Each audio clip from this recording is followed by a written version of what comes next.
Hey everyone, I'm back and I thought I'd do another short uh, video about a movie since we've done a couple of those and it's something I'd like to do from time to time.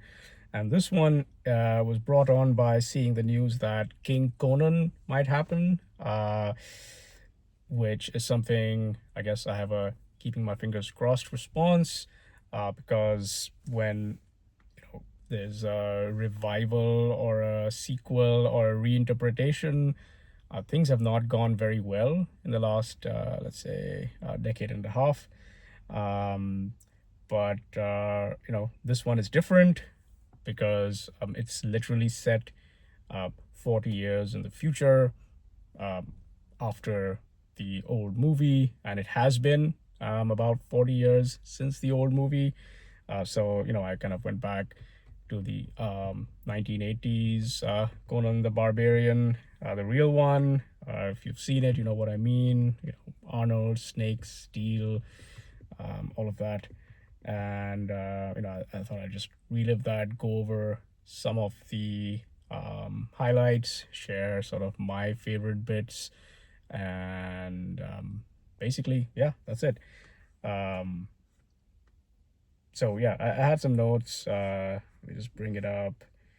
Not in the sense of a documentary. Like, who cares? If you really want to see that, you can go to Wikipedia. But it's amazing, and uh, it's one of those things that is still sort of watchable, when many other, I'd say, contemporary movies of that time have not aged well, or have been basically forgotten or are not relatable in the same way. And this is just pitch perfect all through. So I'll just go over these moments, starting from the beginning, which is, it begins with the sword being forged, right? You have fire, hammer, anvil, sparks. And if you're making a movie about a barbarian and you don't start this way, what are you even doing with your life? So you have this sort of prologue, which sets the tone by being either absurd or mysterious, depending on how you look at it, right? There's this strange bit about the gods once trusted steel, and then giants were there, they vanished from the earth, and then they left steel, and how he points to the sword and says, "This you can trust," and it's like a strange spell being cast, sort of. It's sounds like a piece of wisdom, but I'm not sure if it is. Like, really, is steel a thing to trust or not? Then you cut from that to the arrival of Thulsa Doom, who's not merely bad guy doing bad things, but just sort of destroying everything in Conan's world, right at the beginning. Um, you know, uh, Setting the stage by killing his family and enslaving him, essentially. And that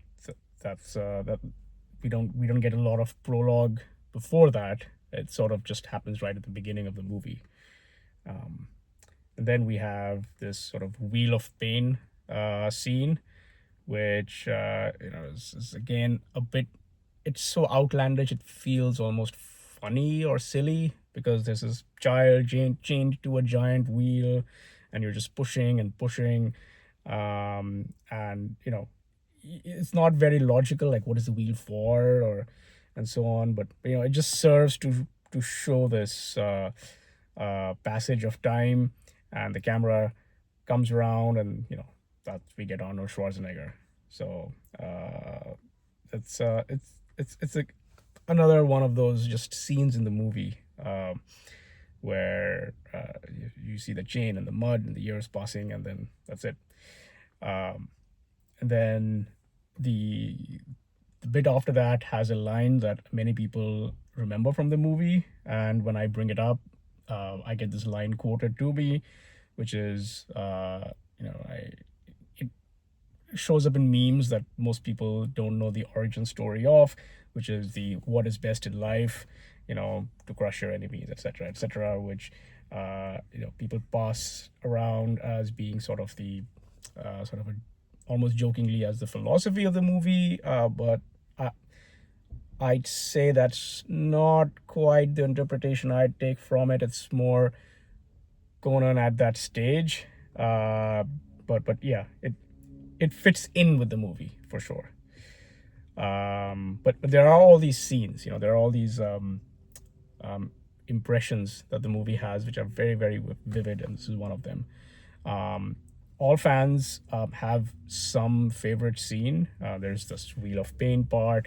There's this bit with the battle at the end, which we'll get to later. But my favorite part was, which I find most iconic, is the part where he finds a sword. He's been chased by these wolves, and he just randomly falls into this hidden burial chamber, and the movie sort of opens downward. And there's no explanation, there's no flashback, there's no sort of him sort of remembering something. There's just no explanation, zero. There's just a dead king and a dark tomb and a sword, and Conan just picks it up, and that's it. It's an old world, and everything is gone from it, but the sword has survived, and Conan picks it up, and that's it. We just move on. And that again fits this sort of strangeness that works. There's no sidekick character giving a narration, explaining things. And then we have the Snake Tower, which again, it fits in the movie. There's a giant snake cult, climb the tower, steal the jewel. There's a standard sort of sword and sorcery genre that this sort of falls into, and it makes for a nice sort of the filler adventure bits. This is how I see it, at least. And then we have Valeria, who's important because otherwise the movie would not be as much fun. It makes for this ensemble trio, where I think everyone's personality sort of fits very well there. Yeah, because you need something to die for and something to live for, something like that. Then yeah, so speaking of famous lines, the next sort of bit of famous line is Thulsa Doom's speech about how steel isn't strong, flesh is stronger, and how he demonstrates that. And that is also left as a strange bit. You make what you want of it. It's just out there. And yeah, and then the Tree of Woe, which is not something you expect. You think there'll be some simple adventure, some highs and lows and so forth, but then there is sort of Conan being crucified in the desert. And I think this also shows a bit how Thulsa Doom is not a random bad guy villain. It's sort of a sort of a bad father in some sense to Conan, and Conan has to somehow overcome that. And then we get to the Battle of the Mounds, which again, which is closely a second in terms of my favorite bits of the movie, where he has that Crom, I have never prayed to you before line, because yeah, of course he has no tongue for it, etc. Incredible sort of asking for divine sponsorship moment. But it works because it's Arnold, and it's so silly plus absurd plus ringing true. That's how many things are. And the whole battle is sort of very real in that way. And then yes, the final confrontation where there's a bunch of talking, and I guess Conan has to overcome, and it can't end any other way other than sort of cutting Thulsa Doom's head off, right? Uh, and yeah, and I think there's another aspect which I never got when I saw it as a kid, or even I guess when I was in my teens or 20s. But I sort of get it now, which is this whole Salsa Doom's angle on how flesh is stronger and how he has this cult, and that ends only when people stop believing or something like that. And it'll be nice to see if the new movie gets into that a bit, because yeah, and coming to the end, Conan is on the throne, and so I'm hoping the new one picks up from there, and it has sort of the right echoes of the old movie. Things like, um, what would old Conan say to what is best in life, um, or you know, how will they continue in that environment?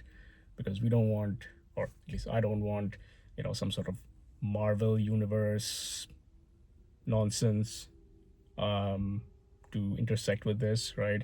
We don't want sort of a multiverse phenomenon or a comic sidekick or anything else.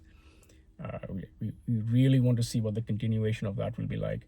And I think as a fan, I'm also looking to see what other echoes of those iconic scenes might exist. Like, is there going to be some epic battle scene that is like that one? Is there going to be some another bit of strangeness, just like that finding the sword scene had, and what that might be, etc.